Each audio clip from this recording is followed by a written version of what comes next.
sidaas leeg bay ahaayeen salafkeen iyo dadkii qiimaha badnaa min as-saxaabati wat-taabiciin wa atbaacihim qaar hadal la ku cadeeyay oo ku muujiyay cibaadada iyo macaansigeeda ay macaansanayeen saxaabiga weynaa ee Mucaad ibn Jabal radiyallahu ta'ala anhu markay geeridii ku soo xaadirtay waa uu ooyay waxa la weydiiyay Mucaad maxaad la ooyaysaa ma adduunyo jacayl baad la ooyaysaa wana adduunkii aad ka faaruqayso oo aad dhimanayso oo ehelkii iyo dadkii iyo asxaabtii baad ka tagayso ma taasaad la ooyaysaa adduunyo jacayl deeta waxa uu ku jawaabay maya ilaahay baan ku dhaartay taa la ooyi maayo إنما أبكي على ظمأ الهواجر وقيام ليل الشتاء ومزاحمة العلماء بالركب عند حلق الذكر وحن له يا أبو تلمامي معاذ رضي الله تعالى عنه صونكي أن صومي حلق كليلك حلق حقاق أما السمرك كليلك صونك أي صومي بي معان سنشري صونك سوا كأذقي هاي xilliga qabowga ama winterka soonku qofku soomayo waxa adag soonka xilliga kulaylaha la soomayo oo maalintu ay dheer tahay dhan marka laga fiiriyo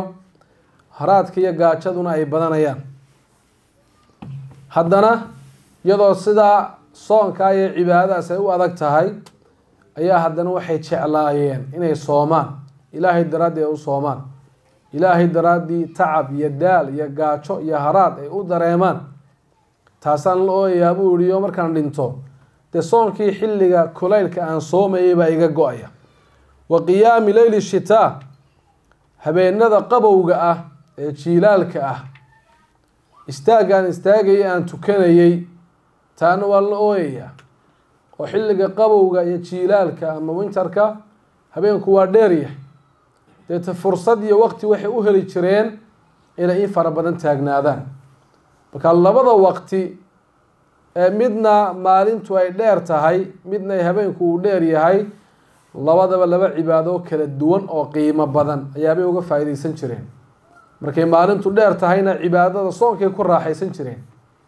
marka habeenku uu dheer yahayna cibaadada salaada iyo qiyaamul leylka ayaabay ku raaxaysan jireen inay taa waayaan way la ooyi jireen ومزاحمة العلماء بالركب عند حلق الذكر أريك صدحات نوحو يري وحن لأويا وعريريكي أن علماء كو عريرين شري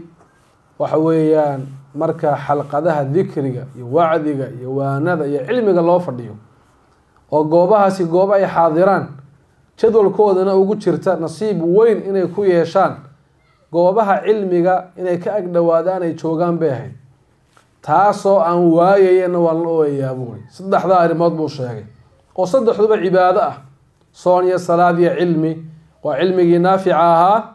iyo camalkii saalixa ahaa taasaan la ooyayaa buuri oo wax weeyaan markaa kala go-asa marka sidaasay haayeen qaar waxa weeyaan u jecel ama u muujiya cibaadadu wanaaga iyo qiimaha ay leedahay iyo macaankeeda inay dhadhamiyaan ayaabay sidaa u muujin jireen waxay qaarkood tilmaameen in waxa ugu qiimaha badan leh ee adduunyada yaala uu yahay cibaadadaas macaankeeda addoonku uu dareemayo ciddii adduunka ka dhimatee ka tagta iyadoo macaanka caynkaasiya iyo wanaagga aan helinna dad masaakiinah bay u yaqaaneen waxay salafku odhan jireen masaakiinu ahli ddunyaa kharajuu minha wamaa daaquu adyaba maa fiiha ree adduunyo masaakiintood adduunyadii way ka tageen oo way ka baxeen iyagoon dhadhamin wixii ugu macaanaa ee adduunyada yaalay haddii la weydiiyey oo maxaa ugu wanaagsanaa oo ugu fiicnaa oo adduunyo yaalay waxay ku jawaabeen maxabatullaahi tacaala wa macrifatuhu ilaahay subxaana wa tacaala jacaylka waxa weeyaan la jeclaanayo ee addoonku rabbi subxaana wa tacaala uu jeclaanayo garashada ilaahay subxaana wa tacaala la garanayo ashawqu ilayh ilaahay xaggiisa in loo xiiso uu qofku ilaahay subxaana wa tacaala xaggiisa uu jeclaado aliqbaalu cala allah ilaahay oo lasoo qaabilo alicraadu cama siwa allah ilaahay wixii ka soo haray oo laga jeesto adduun waxa yaala kiisa ugu fiican ee ugu macaan ama ugu wanaagsani waa kaasay yidhaahdeen ciddii taa aan helin ee adduunyada sidaa kaga dhimatay walle waa masaakiin dad masaakiin oo dan yaroo fuqaraa oo adduunyada qiimahoodiiba aan helin ayay haayeen waxay odhan jireen ina fi dunyaa jannatan man lam yadkhulha lam yadkhul jannata alaakhira adduunyada jannaa ku jirta oo janna ay adduunyadu leedahay qofka jannada aan gelin jannada aakhira ma galo jannada adduunyadu waa cibaadada iyo macaankeeda haddii qalbiga laga cibaadaysanayo haddii carabka laga cibaadaysanayo iyo haddii xubnaha kale laga cibaadaysanayo tacaynkaasi yaa qofka aan helin oo adduunka aan ku helinna jannada weyn ee aakhiro qofkaasi heli maayo hadalladoodii qiimaha badnaa ee kala duwanaa ayaa tacaynkaasi ay ka mid tahay markaa sidaasay u muujiyeen salafka laftigooduna cibaadada iyo macaankeeda iyo qiimaha ay leedahay ficil ahaan arrinka caynkaasi yaa isna way ku muujiyeen oo waynu tilmaami doonaa insha allah nacam